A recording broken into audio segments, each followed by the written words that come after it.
এনটিআরসির এর নিবন্ধন 1 থেকে 11তম পরীক্ষার উত্তীর্ণ শিক্ষক হিসেবে নিয়োগের দাবিতে শাহবাগে আন্দোলন চলছে। আরেক পাশে হাইকোর্টের বাতিল হওয়া সরকারি প্রাথমিক বিদ্যালয়ে সহকারী শিক্ষক হিসেবে সুপারিশপ্রাপ্তরা মানববন্ধন করছেন। এ নিয়ে আরও জানাচ্ছেন আমাদের সহকর্মী জাহিদ হাসান। সরাসরি চলে যাচ্ছি তার কাছে। জাহিদ, আন্দোলনে থাকা শিক্ষকদের সঙ্গে নিশ্চয়ই আপনার কথা হয়েছে, সর্বশেষ কি তথ্য আছে আপনার কাছে?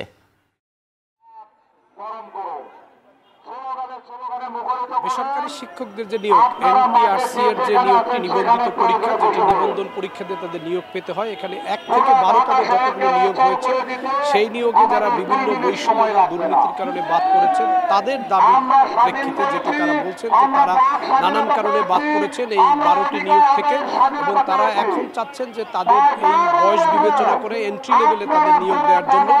সেই দাবিতেই শাহবাগে তারা জড়ো হয়েছেন এবং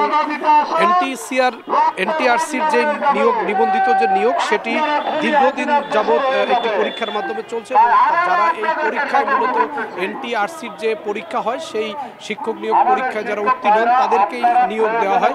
এক্ষেত্রে তাদের দাবি হচ্ছে যে শূন্য পদ পূরণ না করে বিভিন্ন ধরনের বৈষম্য এবং দুর্নীতির কারণে মূলত তারা এই শিক্ষক নিয়োগে তারা বিবেচিত হওয়ার পরেও তাদেরকে নেওয়া হয়নি, তারা উত্তীর্ণ হওয়ার পরেও তাদেরকে নেওয়া হয়নি। এই দাবিতে মূলত তারা অবস্থান কর্মসূচি পালন করছেন শাহবাগের এই জাতীয় জাদুঘরের সামনের সড়কে, এবং সকাল থেকেই তারা এখানে অবস্থান কর্মসূচি পালন করছেন। তাদের দাবি হচ্ছে অতি দ্রুত সময়ের মধ্যে একটি সিস্টেম ডেভেলপ করে, অর্থাৎ একটি ডাটাবেস করে তাদেরকে নিয়োগ দেওয়া হোক, এবং 1 থেকে 12তম যেই নিয়োগ পরীক্ষাগুলো হয়েছে শিক্ষকদের, সেই নিয়োগগুলোর মধ্যে তারা বাদ পড়েছেন যারা উত্তীর্ণ হওয়ার পরে, তারা সেই বৈষম্য এবং যে দুর্নীতির শিকার হয়েছেন সেটির তারা বলছেন যে তাদেরকে এখানে দ্রুত নিয়োগ দেওয়া হোক। এটি হচ্ছে তাদের দাবি।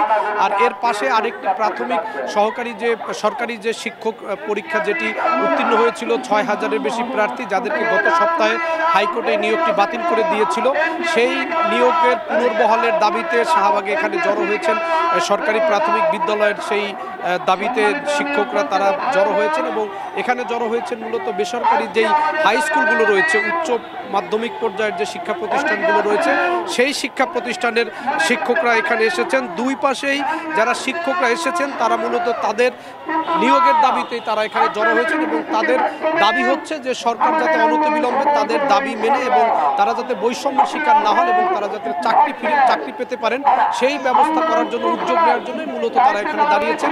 সেই দাবিতেই তারা এখানে কথা বলছেন। এতক্ষণ শাহবাগ থেকে এনটিআরসির নিবন্ধন নিয়ে শিক্ষকদের যে আন্দোলন চলছিল তার সর্বশেষ জানাচ্ছিলেন সহকর্মী জাহিদ হাসান।